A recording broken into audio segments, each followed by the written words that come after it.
ಅದನ್ನ ತೋರಿಸೋರಿದ್ದೇವೆ. ಹಲೋ, ನಮಸ್ಕಾರ. ನಮಸ್ಕಾರ. ಮಹೇಶ್ ಮಾತಾಡೋದು. ಬಹಳ ಸಂತೋಷ ಮಹೇಶ್. ಸ್ವಲ್ಪ ಲೇಟ್ ಆಯ್ತು. ಹೌದು, ಆಗ್ಲಿ. ನಮಸ್ಕಾರ ಬಾಂದೋಡ್ಕರ್ ಅವರಿಗೆ. ನಮಸ್ಕಾರ ಮಹೇಶ್ ಅವರೇ. ಸರ್ ನೋಡಿ, ಒಂದು where there is a will there is a way ಹೇಳಿ ಒಂದು ಬಹಳ ಪ್ರಮುಖವಾದ ಒಂದು ಆಂಗ್ಲ ಗಾದೆ ಇದೆ. ನಮ್ಗೆ ಚಿಕ್ಕ LKG ಇಂದಲೂ ಅದು ಕಲಿಸ್ತಾ ಇದ್ದಾರೆ, ಈಗಲೂ ಕಲಿಸ್ತಾ ಇದ್ದಾರೆ. ಈಗ ಆ ಒಂದು ವರ್ಡಿಂಗ್ಸಿಗೆ ಅನುಗುಣವಾಗಿ ಒಂದು ತಾವು ಹೇಳೋ ಪ್ರಕಾರ ನೋಡಿ, ಈಗ ಒಬ್ಬ ಮನುಷ್ಯ ಇದ್ದಾನೆ, ಅವನಿಗೆ ಇಫ್ ಹಿ ಹ್ಯಾಸ್ ಟು ಅವರಿಗೆ ಅಚೀವ್ ಮಾಡಬೇಕಿನ್ನು ಕೂಡ he has to see the person who has achieved more. Okay. One person who has to satisfy himself that I am satisfied with my duty or work. He has to see the person who is below him. So both the positive and I think positive and other awkward thoughts are there. See ನೋಡಿ, for example, ಒಂದು ಈಗ ನಮ್ಗೆ achieve ಮಾಡಬೇಕು. We have to see the person who has achieved a lot in his life. Okay. Who is on the top stage. But we have to satisfy ourselves that we are satisfied with our work.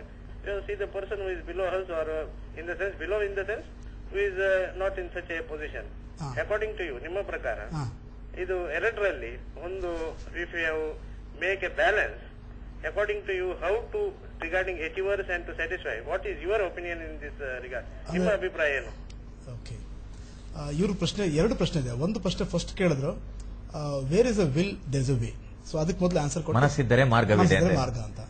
ಅದು ಬಹಳ ಹಿಂದಿಂದ ಕೇಳ್ತಾ ಇದೀವಿ. ಖಂಡಿತ ಅದು ಶತಾಗತಾಯ, ಅಂದ್ರೆ ನಿಜವಾಗ್ಲೂ ನಾವು ವಿಲ್ ಮಾಡೋದು ಸಾಧ್ಯ ಇದೆ. ಸೊ ಅದಕ್ಕೆ ಸಾಕಷ್ಟು ಉದಾಹರಣೆ ನಮ್ಮ ಚರಿತ್ರೆ ನೋಡಿದಾಗ, ನಮಗೆ ಸ್ವಾತಂತ್ರ್ಯ ಬೇಕು ಅಂದಾಗ ಗಾಂಧೀಜಿ ಅವರು he thought in is mind and there is a will, strong will and there is a way.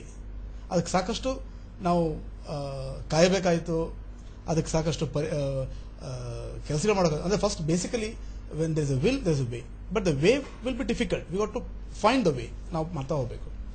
ಇನ್ನೊಂದು ಪ್ರಶ್ನೆ ಅವರು ಕೇಳಿದ್ರು, ನಮ್ಮಲ್ಲಿ ಒಬ್ರು ನಮಗಿಂತ ಕಡಿಮೆ ಸಾಧಕರ ನೋಡಿ ನಾವು ನಮ್ಮ ಸಮಾಧಾನ ಮಾಡ್ಕೊಳ್ಬೇಕಾ? ಎರಡು, ಅಂದ್ರೆ ನಮ್ಮಂತ ಕಡಿಮೆ ಸಾಧಕರು ಇರ್ತಾರೆ, ನಮ್ಗಿಂತ ಹೆಚ್ಚು ಸಾಧಕರು ಇರ್ತಾರೆ. ಅಂದ್ರೆ more successful than us, one more is not successful.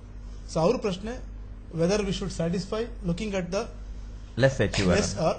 Okay, ನನ್ನ ಪ್ರಕಾರ always set your goal very high.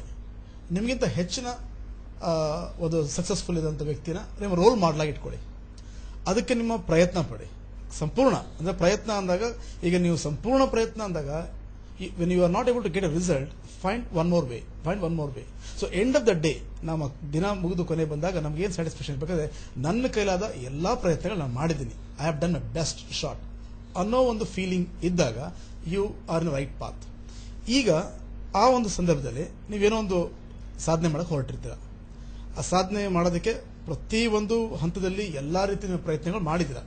ನಿಮ್ಮ ಪ್ರಯತ್ನಗಳು ಮುಗಿದು ನಿಮ್ಮ ರಿಸಲ್ಟ್ ಬಂದಾಗ, ಅಲ್ಲಿ ಆ ರಿಸಲ್ಟ್ ಇದ್ದಾಗ ನೀವೇನು ಮಾಡೋಕ್ಕಾಗೋದಿಲ್ಲ, ಮುಂದೆ ಏನು ಮಾಡೋದು ಬೇರೆ. ಆ ಕ್ಷಣದಲ್ಲಿ ಅವತ್ತಿನ ದಿನ ನೀವು ಹೇಳಿದ ಪಾಯಿಂಟ್ ನಿಜ, ನನ್ನ ಪ್ರಯತ್ನ ಮಾಡಿದೆ, ಬಟ್ ಖಂಡಿತವಾಗ್ಲೂ ನಾವು ಇವನಿಗಿಂತ ಹೆಚ್ಚಿಗೆ ಇದ್ದೀನಿ, ಅಥವಾ ಈ ಒಂದು ನನಗಿಂತ ಕಡಿಮೆ ಸಾಧಕರಿಗಿಂತ ಅವ್ರನ್ನ ಹೋಲಿಸಿದಾಗ ನನ್ನಲ್ಲಿ ಸಾಕಷ್ಟು ಇದೆ ಅನ್ನೋ ಭಾವನೆ ಇಟ್ಕೊಂಡಾಗಲೇ ನಮ್ಗೇನಾಗುತ್ತೆ, ಮುಂದೆ ಹೋಗೋದಕ್ಕೂ ಆಗುತ್ತೆ, ಮತ್ತೆ ಆತ್ಮ ತೃಪ್ತಿ ಇರುತ್ತೆ. ಬಿಕಾಸ್ ಅವತ್ತಿನ ದಿನ ನಿಮಗೆ ತೃಪ್ತಿ ಬೇಕು. The day when you got the result, ಅಂದ್ರೆ ನೀವೇನೋ ಸಾಧನೆ ಮಾಡಕ್ಕೆ ಹೊರಟಿರ್ತೀರ, ಆ ಒಂದು ರಿಸಲ್ಟ್ ಬಂದಾಗ ಆವತ್ತಿನ ದಿನ, ಆ ಕ್ಷಣಕ್ಕೆ ಖಂಡಿತವಾಗಿ ನಿಮಗೆ ಸ್ಯಾಟಿಸ್ಫ್ಯಾಕ್ಷನ್ ಬೇಕು. ಆ ಸ್ಯಾಟಿಸ್ಫ್ಯಾಕ್ಷನ್ಗೆ ನಾನು ನನ್ನ ಕರ್ತವ್ಯ ಪೂರ್ತಿ ಮಾಡಿದ್ದೀನಿ, ಮತ್ತೆ ಇಷ್ಟು ಮಾಡಿದಾಗ ಖಂಡಿತವಾಗಿ ಈ result much better than other people who have not been able to achieve as much I ಅನ್ನೋ ಭಾವನೆ ಅಲ್ಲಿಗೆ. ಬಟ್ ಅದೇ ಭಾವನೆಯಲ್ಲಿ ಇರಬೇಡಿ. ನೆಕ್ಸ್ಟ್ ಮುಂದಿನ ಗುರಿ, next what I should do.